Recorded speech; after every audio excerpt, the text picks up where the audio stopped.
ჩვენ დავბრუნდით პირდაპირ ეთერში ჩვენი გადაცემის ბოლო სტუმარია გია ხუხაშვილი.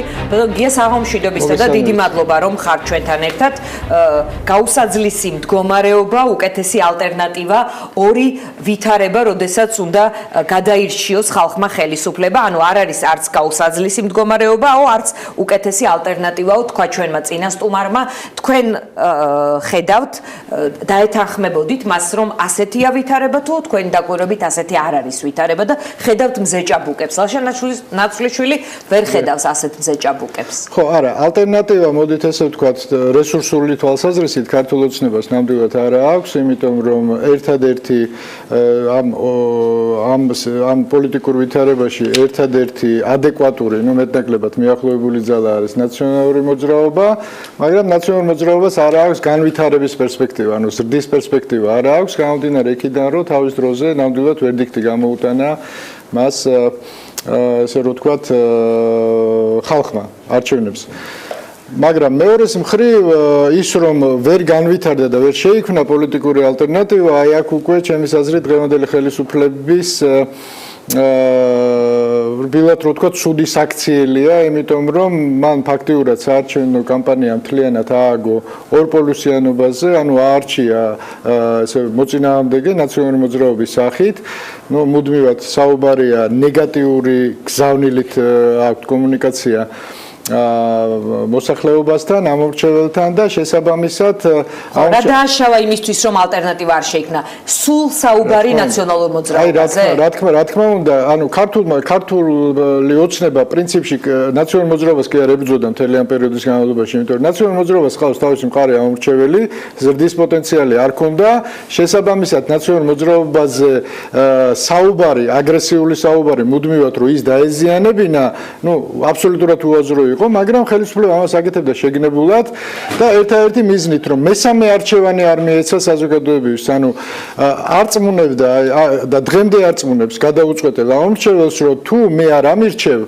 თუ ჩემსკენ არ წამოხვალ, მაშინ მოვა ის და ამას გიზამს და იმას გიზამს. მესამე არჩევანი რატომ არ აწყობს, რომ ასეთი ტიპის ალტერნატივა ყავდეს, რომლისკენაც გაიშვერს ხელს და მუდმივად წარსულს შეაქცევს? ეს აბსოლუტურად ლოგიკური სქემაა, ხო? შენ თუ მიდიხარ რომში, გირჩევნია რომ შენი მოწინააღმდეგეთ არჩევ, რაც შეიძლება სულს ადვილად დასამარცხებელს და ცდილობ რომ სხვა ესე რომ ვთქვათ ბრძოლისთვის დანარჩენ ოპოზიციაზე ადვილად დასამარცხებელია. რა თქმა უნდა, ბევრად უფრო ადვილი, აი მე პატარა ინდიკაციას გავაკეთებ, ხო, როგორც კი რესპუბლიკურ პარტიას საერთოდ პულსი არ ასინჯებოდა, ხო, მაგალითს მოგიყვანთ მარტივს. მაგალითს მოგიყვანთ, როგორც კი ბიძინა ივანიშვილმა გამოხატა გარკვეული აგრესია რესპუბლიკური პარტიის და დავით უსუფაშვილის მიმართ, და დავით უსუფაშვილი ძალიან გაიზარდა.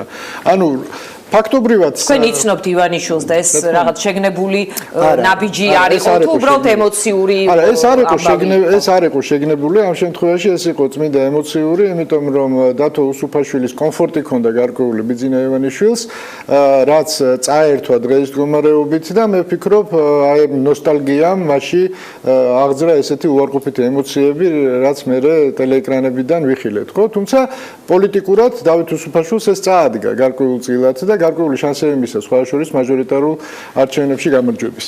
ბატონ გია, ნაციონალური მოძრაობა სულ საუბრობს ოცნებაზე, რა თქმა უნდა, სახელისუფლო ძალა, მართველი ძალა, ნომერ პირველი პარტია კვლევებით და გუშინდელ კვლევებში კიდე რაღაც პროცენტით, როგორც აღმოჩნდა ნაციონალურ მოძრაობამ გაუსწრო, ეს არის რუსთავიორის კვლევა.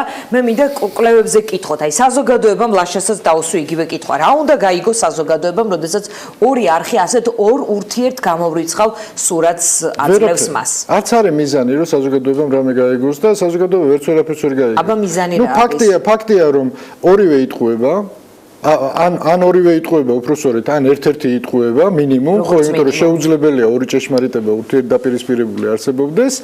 როგორც მინიმუმ ერთ-ერთი იტყუება და უფრო სავარაუდოა, რომ ორივე იტყუება და ამას იყენებენ პროპაგანდისტულად და პროპაგანდისტულად იყენებენ, ასე რომ ვთქვათ, გარკვეული მიზნებით. მაგრამ საქმე თავარი პრობლემა იცით რაშია, რომ ორივე ამ პოლიტიკურ ძალას, აი ამ რეიტინგებს რო თავი გავანებოთ, ხო და აი ამაზე ჯერას ტერმინოლოგიით რო არ ვილაპარაკოთ, აქვს ძალიან მაღალი ნეგატიური რეიტინგი.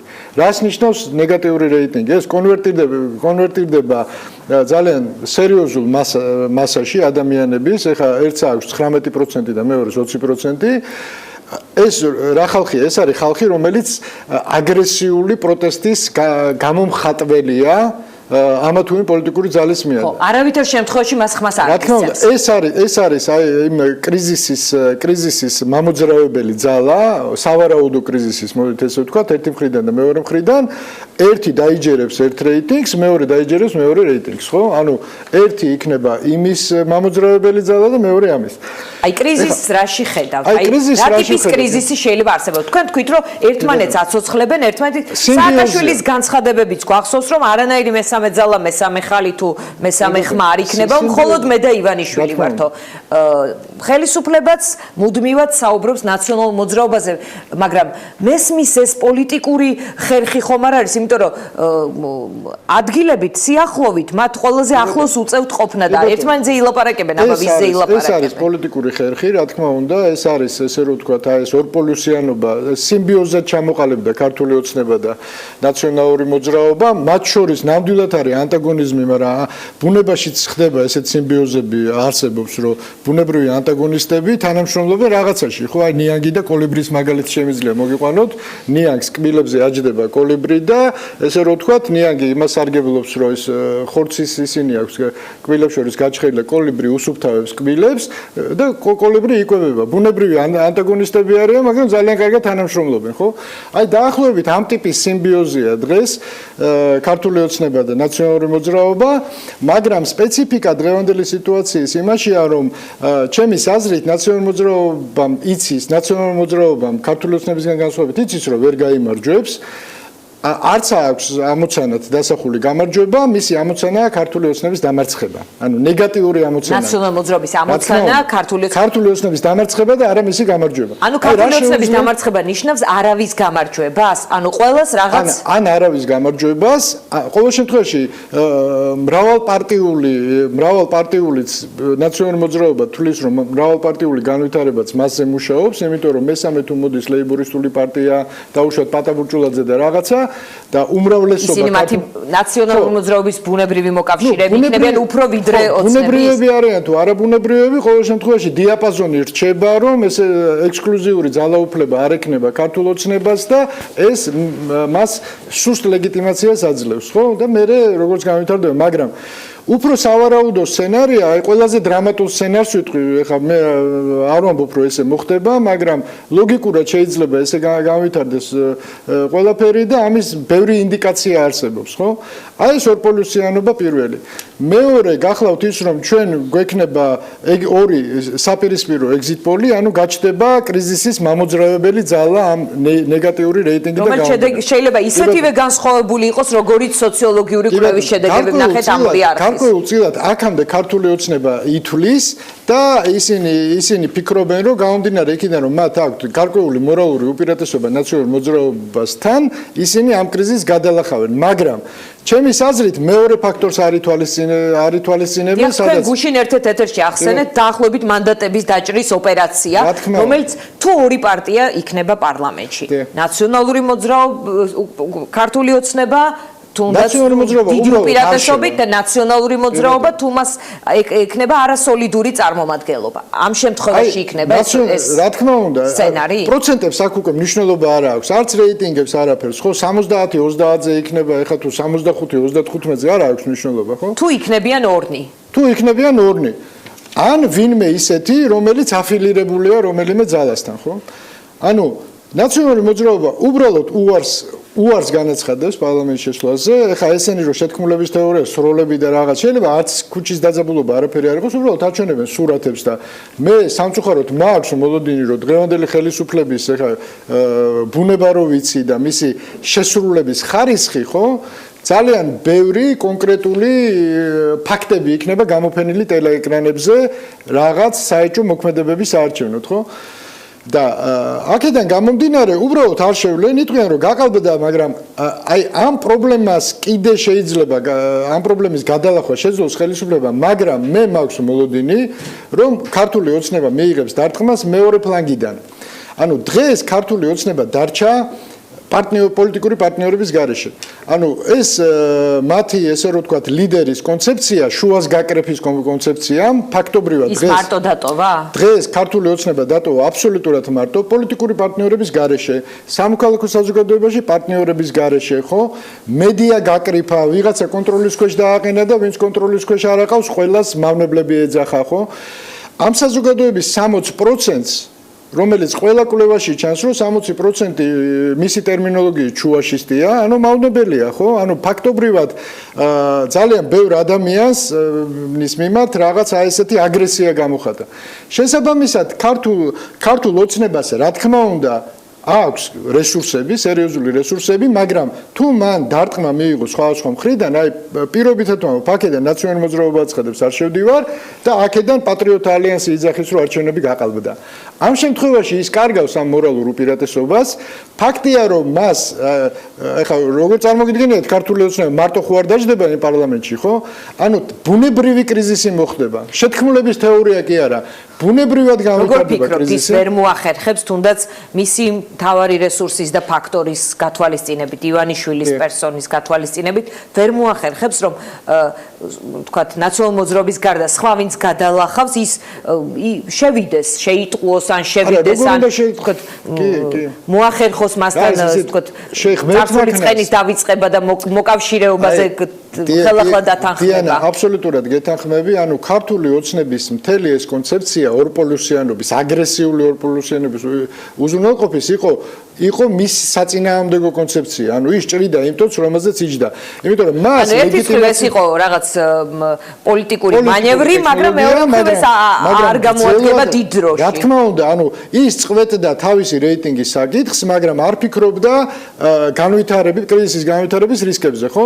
მას აქამდე უნდა ყოლოდა პოლიტიკური პარტნიორი. დღეს არის სიტუაცია, რომ ის პარტიები, რომლებიც თეორიულად შეიძლება მოვიაზროთ მის პოლიტიკურ პარტნიორებად, თუნდაც აი ამ პროცესში, ხო? მათი პარლამენტში შესვლა არის სათუო.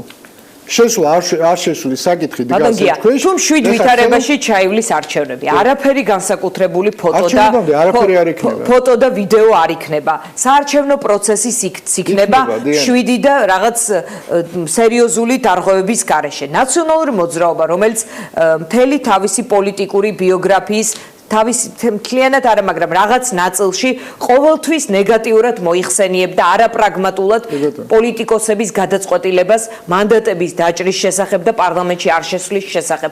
როგორ ფიქრობთ, ეს ისეთი არაპრაგმატული პოლიტიკური ძალაა, რომ გამოვა ქუჩაში მანდატს დაჭრის და იტყვის, რომ პარლამენტში არ შევალთ? გამომდინარე იქიდან, რომ მათი ამოცანა არის კრიზისის ინიცირება, ანუ ქართული ოცნების დამარცხება, მე ვფიქრობ, რომ ისინი ამაზე წამსვლელები არიან. მე მესმის, რომ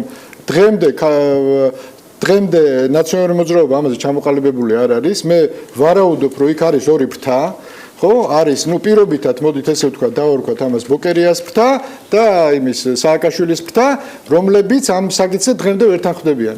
ანუ ბოკერიას აქვს უფრო გრძელვადიანი დედლაინი 2020 წლის და პრინციპში ისინი ითვლიან გრძელვადიან პოლიტიკას. სააკაშვილს ამის დრო არა აქვს და შესაბამისად დღესვე უნდა რომ ყველაფერი მოამთავროს. მათი ნაბიჯები თუ იმსჯელებთ, ბოკერია უფრო ძლიერი გამოდის ამ შემთხვევაში. კი, მაგრამ დიანა, თუ პარლამენტი დაჯდა ორპოლუსიანი, ამ შემთხვევაში ჩემი აზრით ბოკერია გადაიხრება ამ სცენარისკენ, იმიტომ რომ ამას არ ჭირდება არანაირი რევოლუცია. უბრალოდ არ შევდივართ, იმიტომ რომ გაყალბდა. ეხლა თქვენ ამბობთ, რომ სურათები არ იქნება, ის არ იქნება, არ ვიცი, აი ამერიკის ელჩი ამბობს, ამერიკის შეერთებული შტატების ელჩი ამბობს, რომ ნეტავ ასეთი საარჩევნო კამპანია იყოს. რა თქმა უნდა, ისინი უყურებენ გარეგანი ფაქტორებით, ხო? და მეც ვთვლი, რომ წინა საარჩევნოთ არანაირი კრიზისი არ იქნება. კრიზისი იქნება პოსტსაარჩევნო და ეს კრიზისი მოამზადა თუნდაც ამ ეგზიტ პოლები უკვე არის, ალტერნატიული ეგზიტ პოლები არის კრიზისის წინაპირობა. რა თქმა უნდა, პირდაპირ წინაპირობა, ეხლა ეს წარმოიდგინეთ, ხორივეს ხავს თავის ხარდამჭერი. ერთ ჯერა ამის, მეორეს ჯერა იმის, ხო?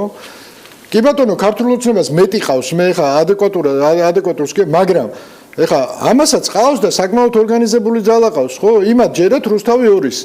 და რუსთავიორის ნდობის ხარისხი, ნდობის გავანებოთავი რეიტინგი არის იმ 4 ტელევიზიის, რომელიც საპირისპიროს ღაღადებს, ხო? იმ 4 ტელევიზიას ერთად უსწრებს, ხო ესეა თუ არ მეშლება რა? რეიტინგი. ჯამურად რეიტინგი თუ ნდობის რეიტინგი. მე არ ვიცი მე თქვენ რა კვლევებს. ხო, რეიტინგი ვთქვა, ხო, ანუ ინფორმაციას იყოფენ რუსთავიორი და იმედი ინფორმაციას, ხო, ინფორმაციას იღებენ იქიდან, რა, ძირითადად მაინც რა. აი ესეთი ვითარება გვაქვს. შესაბამისად ეს არის პირდაპირ ფაქტორი კრიზისის ინიცირების. ეხლა რამდენად ღრმა კრიზისი იქნება ან არ იქნება ეს სხვა საკითხია. მაგრამ ლოგიკური საფუძველი ნაციონალურ მოძრაობას გამომდინარე მათი ამოცანიდან კიდევ ერთხელ ვიმეორებთ ნეგატიური ამოცანიდან რომ მათი ამოცანაა ქართული ოცნების დამარცხება მათ გამარჯვების შანსი რო არ აქვს იციან ამ ამოცანიდან გამომდინარე ისინი დათვლიან აუცილებლად რომ ამ ტიპის კრიზისის გადალახვა ანუ ლეგიტიმაციის შეძენა ქართულ ოცნებას, გატლეკილ ქართულ ოცნებას, რომელსაც პარტნიორები, არც პოლიტიკური პარტნიორები არ ყავს, არც სამოქალაქო პარტნიორები არ ყავს და ხო, მაგრამ ხომ გჯერათ, აი მაგალითად თუნდაც უსუფაშვილის რაღაც კომენტარებით, რომ მე მიშა სააკაშვილის უკანა ფანჯრიდან შემოსვლას მხარს ვერ დაუჭერო, ისინი მაინც სამომავლო დიდ დროში უფრო ივანიშვილის კი, მაგრამ მას ჭირდება პოლიტიკური პარტნიორები პარლამენტში, ხო, ეხა პარლამენტს გარეთ მყოფი რესპუბლიკური პარტია პარტნიორად არ გამოდგება ამ პროცესში, ხო? ანუ თქვენ მხოლოდ ორ ძალას ხედავთ თუ დიდი ალბათობით ორ ძალას? მე ვამბობ ერთ რამეს, ქართული ოცნების შეცდომას თუ აი ეს ორი პარტია შევიდა და სხვები დადგა კითხვის ნიშნის ქვეშ, ეს იქნება ქართული ოცნების დანაშაულებრივი შეცდომა. იმიტომ რომ მათი კამპანიის შედეგად მოხდება ეს. ქართულ ოცნებას უნდა ეზრუნა იმაზე, ნეგატიური გზავნილით კი არ უნდა ეწარმოებინა კამპანია, ხო? როგორც ხელისუფლება შეეფერება ღირსეულად პოზიტივით უნდა მისულიყო მოსახლეობასთან, ეს გაუხსნიდა სივრცეს სხვა პარტიებს. კვირიკაშვილს პოზიტიური გზავნილება. არა, კვირიკაშვილი როგორც თქვენ ადარებთ ერთ მულტი. კი ბატონო, მაგრამ ნუ ეხა ის კვირიკაშვილი ამ ქვეყანაზე არ არის კაცო, ის არ აწარმოებს კამპანიას, ხო? ის უბრალოდ ფასადს უკეთებს, ცხოვრება მშვენიერია, აძახებინებენ თორე ეხა კვირიკაშვილი აბსოლუტურად აცდენილია რეალურ კამპანიას, ხო? მე ვამბობ ძალიან მარტივ რაღაცას, რომ ესეთ ანუ ქართულ ოცნება რო წასულიყო პოზიტიური გზავნილით, აი ეს 35% იმ ამომრჩევლის, რომლებიც მიდიოდა არჩევნებზე, რომელსაც არ მოწონს არც ქართული ოცნება და არ მოწონს არც უფრო მეტად არ მოწონს ნაციონალური მოძრაობა, გადანაწილდებოდა სხვა პარტიებზე, რომლებიც შეიძლებოდა პოტენციურად გამხდარებდნენ ქართული ოცნების მოკავშირეები უკვე პარლამენტში და ეს დააზღვევდა აი იმ ტიპის რისკებს, რაც შესაძლებელია განვითარდეს. შეიძლება არც განვითარდეს, მე არ ვამბობ, რომ ამისგან დამცავი ალბათ იქნება ბევრი პარტია პარლამენტში. რა თქმა უნდა, ქართულ ოცნებას იმისათვის, რომ ლეგიტიმაცია მოახდინოს საარჩევნო პროცესის, წყალივით ჭირდება 2-3 ან 1-2 მაინც პოლიტიკური პარტნიორი პარლამენტში. გასაგებია. დაველოდოთ ნახოთ, ეს იყო ბოლო შეკითხვის დრო, ასე ვთქვათ, წინა საარჩევნო პერიოდში და ჩვენ 8 ოქტომბერს შაბათს უკვე მთელი დღე ვიქნებით ეთერში საარჩევნო დღეს.